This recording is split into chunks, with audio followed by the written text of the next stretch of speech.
പ്രിയമുള്ള പ്രേക്ഷകരെ നമസ്തേ. നാം ഇവിടെ ചർച്ച ചെയ്യുന്നത് ശ്രീ നാരായണ ഭട്ടപാദനാൽ വിരചിതമായ ശ്രീമൻ നാരായണീയത്തിലെ ഹിരണ്യാക്ഷവധവും ഭൂദേവി മോചനവുമെന്ന 13-ാം ദശകത്തിലെ 4-ാമത്തെ ശ്ലോകമാകുന്നു.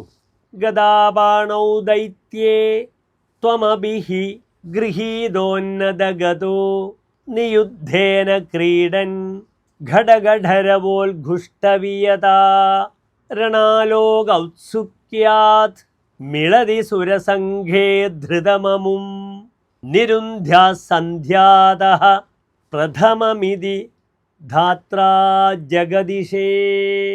ഇനി പ്രസ്തുത ശ്ലോകത്തിൻ്റെ പദച്ഛേദം ശ്രദ്ധിക്കുക.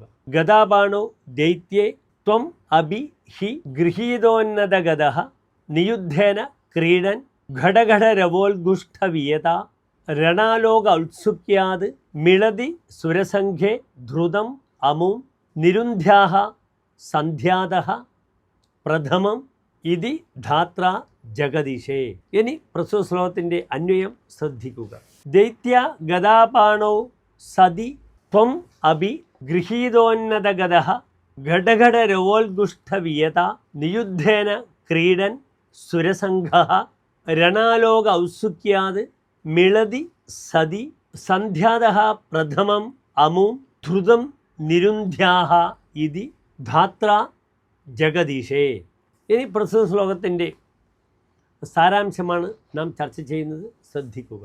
ഗദാപാണിയായ ആ അസുരനോട് യുദ്ധം ചെയ്യാൻ അതിദീർഘമായ ഗദയെടുത്ത് തയ്യാറായ അങ്ങ് തൻ്റെ ഘടഘട ആരവം കൊണ്ട് ആകാശം മുഴങ്ങുമാറ് ദ്വന്ദ്വയുദ്ധം ആരംഭിച്ചു. യുദ്ധം കാണാനുള്ള താൽപ്പര്യം മൂലം ദേവഗണങ്ങളെല്ലാം തന്നെ അവിടെ ഒത്തുചേരുകയും ചെയ്തു. വെറും കളി പോലെ അനായാസമായി അസുരനോട് പോരടിച്ചുകൊണ്ടിരിക്കുന്ന അങ്ങയോട് സന്ധ്യയ്ക്ക് മുമ്പ് തന്നെ ഈ അസുരനെ അങ്ങ് നിഗ്രഹിച്ചാലും എന്ന് വിധാതാവ് ബ്രഹ്മാവ് അപേക്ഷിക്കുകയും ചെയ്തു.